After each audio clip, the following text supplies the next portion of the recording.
Dominus vobiscum et cum spiritu tuo, sequentia Sancti Evangelii secundum Lucam. Gloria tibi, Domine. In illo tempore erat Jesus eisciens demonium, et illo erat mutum, et cum eisci eisset demonium locutus est mutus, et admirate sunt turbe, quidam autem ex dixerunt, in Beelzebub, principe demoniorum eiscit demonia, et ali tentante signum de cielo querebantat ab eo, ipse autem ut vivit cogitationes eorum dixteris, omne regnum inse ipsum divisum desolabitur, et domus supra domum cadet, se autem et Satanas inse ipsum divisus est, quomodo stabit regnum eius, quia dicitis in Beelzebub me eiscere demonia, se autem ego in Beelzebub eiscio demonia, filii vestri in quo eisciunt, ideo ipsi iudices vestri erunt. Porro si in digito Dei eiscio demonia, profecto pervenit in vos regnum Dei, cum fortis armatus custoditatrium suum in pace sunt ea, quae possidet, si autem fortior eo superveniens diceri eum, diversa arma eius offeret, in quibus confidebat, et spolia eius distribuet, qui non est mecum contra me est, qui non colligit mecum dispergit, cum immunt spiritus sierit de omni, amulat per loca in aquosa, querens requiem et non inveniens dicit, revertar in domum meam unde exili, et cum venerit inveniteam scopis mundatam et ornatam, nunc vadit et adsumit septem alio spiritus secum, nequi ores se, et ingressi habitant ibi, et fiunt novissima omnis ilibus iora prioribus. Factum est autem, cum hec disceret, stolens vocem quedam mulier de turba dixit illi, beatus venter qui te portavit et uberaque subsisti, ad ille dixit, qui nimo beati qui audiunt verbum Dei et custodiunt illi. Lausibi Christi.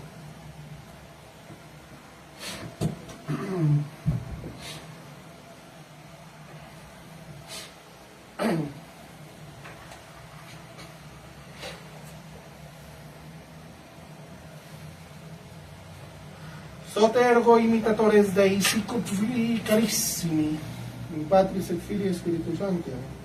Queridos fieles, estamos en este tercer domingo ya del tiempo cuaresmal. Y es hora de examinarnos primeramente antes de continuar precisamente con la homilía. Y es preguntarnos a nosotros mismos cómo llevamos este tiempo de cuaresma, cómo van nuestros ayunos, cómo van nuestras mortificaciones, cómo van también nuestras abstinencias de carne. Prácticamente los días de cuaresma y ayuno los viernes, ¿cómo vamos? Preguntémonos cada uno, queridos fieles, y respondámonos ahí en la meditación de la noche. San Pablo precisamente nos exhorta, queridos fieles, en esta epístola a tres cosas. La primera, a imitar a nuestro Dios y a nuestro Señor Jesucristo. La segunda, arreglar también nuestros discursos, que no salga jamás de nuestra boca ninguna palabra que pueda herir lo más mínimo la pureza o la decencia, o excitar en nosotros sentimientos de avaricia. Y la tercera, vivir como hijos de la luz. En primer lugar, es a ser imitadores de Dios y de nuestro Señor y Salvador Jesucristo. No es sorprendente, mis queridos fieles, que Dios, que quiere bien llamarnos sus hijos y darnos los derechos de tales, nos haya hecho declarar por San Pablo que quiere que seamos sus imitadores, pues que hay más justo y más natural que unos hijos imiten a su padre. Pero es bien extraño que cristianos llamados a ser imitadores de Dios lleven una vida tan desproporcionada a esta inminente vocación. ¿O cuánto es esto ordinario entre los cristianos? En efecto, no es constante que todas las acciones en las cuales no se osaría decir que se imita a Dios no son acciones conformes a esta vocación. ¿Quién osaría decir, por ejemplo, que es para imitar a Dios que se lleva una vida inútil y holgazana, que se desea y se busca con ardor los placeres, los honores y los bienes de este mundo? La extravagancia no va hasta este punto, queridos fieles, pero se puede decir, se replicará que se imita a Dios en las acciones de la vida común, comiendo, bebiendo y durmiendo, trabajando, que es lo que todas estas acciones tienen de común con Dios. No. Sí, queridos fieles, se puede decir cuando se hacen estas acciones de una manera muy reglada y que no se inclina una de ellas más que por la razón y la justicia nos obligan a ello, que es en un sentido se imita a Dios, pues la regla que las prescribe es la verdad y la justicia. Así siéndola, se aprueba y se juzga de ello como Él juzga, y es una especie de imitación. Pero sería una impiedad decir que se imita a Dios en las cosas que hemos marcado, pues no tienen punto de regla en Dios que las autorice, y así estas acciones deben ser consideradas como profanas, puesto que no osaríamos decir que nos inclinamos a ellas para imitar a Dios. Pero, ¿en qué debemos principalmente imitar a Dios? Es en el amor que ha tenido por nosotros, queridos fieles. Él nos ha amado hasta darnos a su propio Hijo para rescatarnos. Amémosle como Él nos ha amado y démosle marcas efectivas de nuestro amor, dedicándonos perfectamente a su servicio y perdonando por amor a Él a nuestros enemigos como Él nos ha perdonado. El apóstol nos da a nuestro Señor Jesucristo por segundo modelo.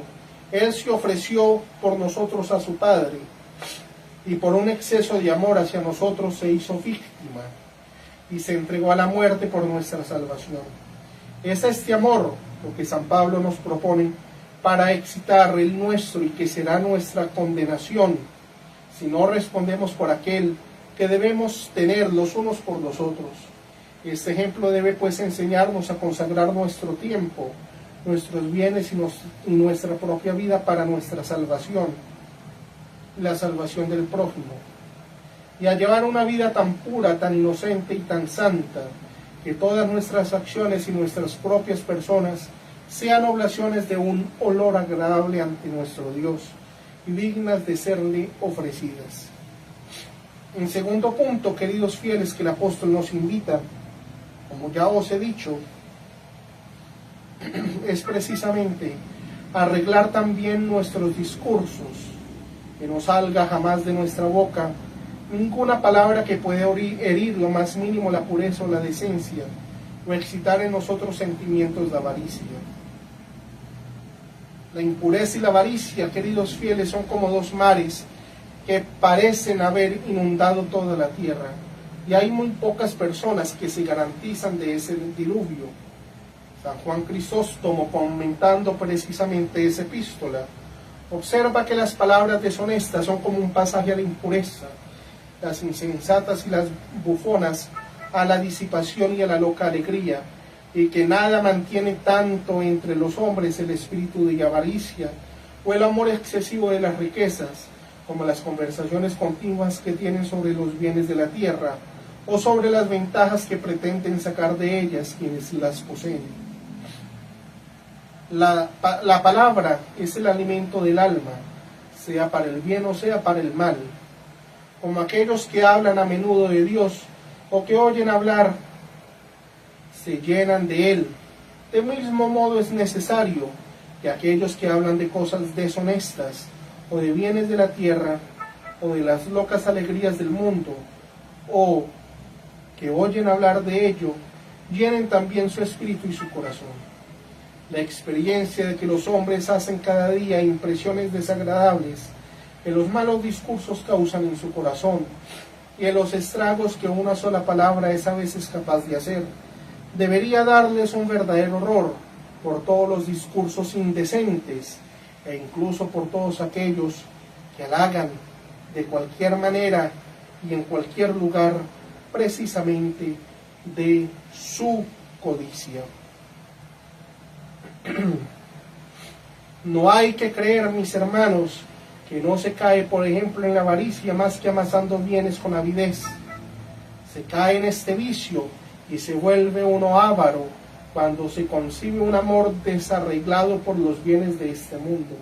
Ahora bien, es la impresión que tienen costumbre de hacer los discursos que se tienen sobre las ventajas que revierten las personas que los poseen.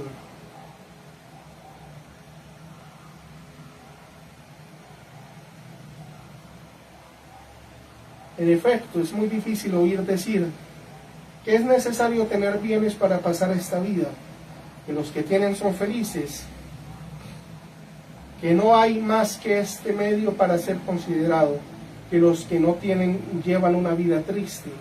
Sí, mis hermanos, es muy difícil que tales discursos no despierten la codicia en aquellos incluso donde estaría esta extinguida.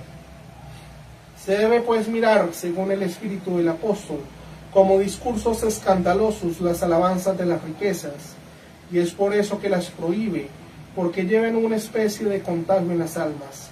Es también por eso que deben ser absolutamente desterradas lejos de nosotros, al igual que toda palabra necia, bufona o indiscreta, que lleva a la boca a la loca alegría y a la disipación, porque finalmente la codicia y las pasiones no están extinguidas en nosotros, y estas clases de discursos y de palabras no pueden servir más que para despertarlas. Además, consideremos que el apóstol nos hace recordar que estas clases de discursos y de palabras no convienen a nuestra vocación. Ad rem non pertinet. Nos es mucho más conveniente, nos dice San Jerónimo, comentando esa epístola también, que esta vida no es un campo de alegría, no es un tiempo de alegría, ni un tiempo donde sea permitido dejarse ir a la disipación. Es un tiempo de lágrimas, de aflicción y de guerra, El demonio nos la hace con furor, da vueltas alrededor de nosotros como un león rugiente para devorarnos. Remueve todo, pone todo en uso, emplea todo para perdernos. Y nosotros osaremos ocuparnos en decir o escuchar bromas, o en derramarnos en discursos indignos de almas cristianas y religiosas. En el tercer punto que San Pablo nos da es ser hijos de la luz. Todos los hombres, mis hermanos, han sido hijos de tinieblas, pues todos han sido concebidos en el pecado. Todos aquellos que no han recibido el bautismo al nacer y antes de llegar a la edad de la razón, han caminado en las tinieblas y sus caminos han estado llenos de injusticia, de mentira y de iniquidad. Nadie se ha vuelto hijo de la luz, es decir, ha sido iluminado por sí mismo, pues las tinieblas no pueden producir la luz. Podemos por nosotros mismos, dice San Agustín, y por nuestra mala voluntad, hacernos hijos de tinieblas. No basta para ello alejarse de Dios por el pecado. Pero nadie puede por sí mismo ni volverse luz y permanecer en la luz sino por nuestro Señor Jesucristo. Es para advertirnos de esto que San Pablo dice aquí: vosotros erais antaño tinieblas, pero ahora sois luz en nuestro Señor. Si pues, concluye San Agustín, meditando el Salmo 25, verso 2, no estamos en el Señor, no somos tampoco hijos de la luz. Es por la fe que nuestro Señor Jesucristo, la luz por esencia, nos ilumina, pero no basta haberla recibido para ser verdadero hijo de la luz. Hay que hacer uso de ella, ¿De qué le serviría a un viajero que el sol fuese su mediodía si no se sirviera de la luz para avanzar su viaje? No nos servirá de nada tampoco haber sido iluminados por las luces de la fe si no hacemos uso de ellas para avanzar en la vida de Dios. Si pues, queridos fieles, somos verdaderos hijos de la luz, sirvamos de las que ella nos comunica. San Pablo nos marca aquí el uso que debemos hacer de ellas y los frutos que debemos sacar. Debemos servirnos de ellas para buscar con cuidado lo que es agradable a Dios. Y aquí el uso que hace falta que cada uno de nosotros haga de su fe. Los frutos de la fe son la práctica de las buenas obras que San Pablo designa por la bondad, la justicia y la verdad. Él nos marca por ahí, según la reflexión de Santo Tomás, en este lugar, que nuestras obras, para ser agradables a Dios, deben de tener 3 condiciones. La primera es que sean buenas en sí mismas y en todas sus circunstancias. La segunda es que no sean perjudiciales al prójimo, sino que le sean útiles. Y la tercera, de que tengamos una verdadera y pura intención de honrar a Dios, que es la soberana verdad y que no puede engañarse mandándonoslas. Si nos conducimos de esta suerte, seremos verdaderamente hijos de luz, brillaremos como astros en la casa de Dios y contribuiremos por el brillo de nuestra vida y de nuestras virtudes a expandir la luz de nuestro Señor Jesucristo.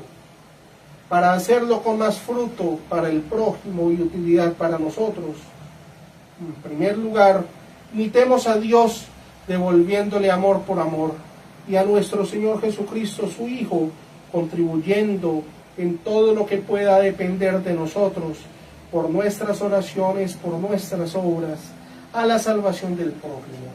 En segundo lugar, reglemos también nuestros discursos, que no salga de nuestra boca nada que no se entienda entre nosotros como edificante.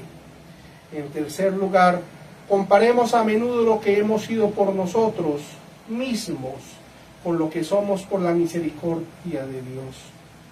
Hemos sido tinieblas, extravío y pecado. Por la misericordia de Dios somos hechos hijos de Dios y de la Iglesia y hermanos de nuestro Señor Jesucristo por el bautismo. Sostengamos por nuestras obras estas 3 cualidades, a fin de que seamos también hijos de la luz. Oh Señor, que sos la soberana luz y que ilumináis a todo hombre que viene a este mundo, continuad iluminándonos a fin de que no nos extraviemos del camino recto que conduce a vos. Veamos en último lugar, queridos fieles, a Nuestra Señora, a nuestra patrona, Nuestra Señora de la Santa Esperanza, que nos permita vivir rectamente, que nos permita también llevar una vida llena de gracias y llena de sacrificios por nuestra salvación y la salvación del prójimo. Y acá en nuestro país, hoy se celebraba, queridos fieles, las elecciones a la Cámara Alta y Baja del Senado de la República. A la hora de haber empezado la misa, las elecciones venían de cerrar. Pidámosle a nuestro buen Dios que la izquierda sea derrotada, el comunismo. Dejemos de llamar izquierda y derecha, esos son términos del siglo XVIII que en la actualidad no se aplicarían tal cual como fueron definidos. La izquierda, como se llamaba en aquel entonces, viene a ser prácticamente la izquierda y la derecha del mundo actual. Partido de derecha, tal como fue definido, no existe en la actualidad. Todos se rigen precisamente por principios marxistas y principios liberales que no tienen ninguna relación con la Santa Madre Iglesia, aunque algunos digan que sí, pero no lo es. Pidamos pues que el comunismo sea derrotado, que en las presidenciales que tienen lugar en mayo no salga ningún candidato comunista. Nuestra Señora de la Santa Esperanza, conviértenos. Del Padre, el Hijo y el Espíritu Santo. Amén.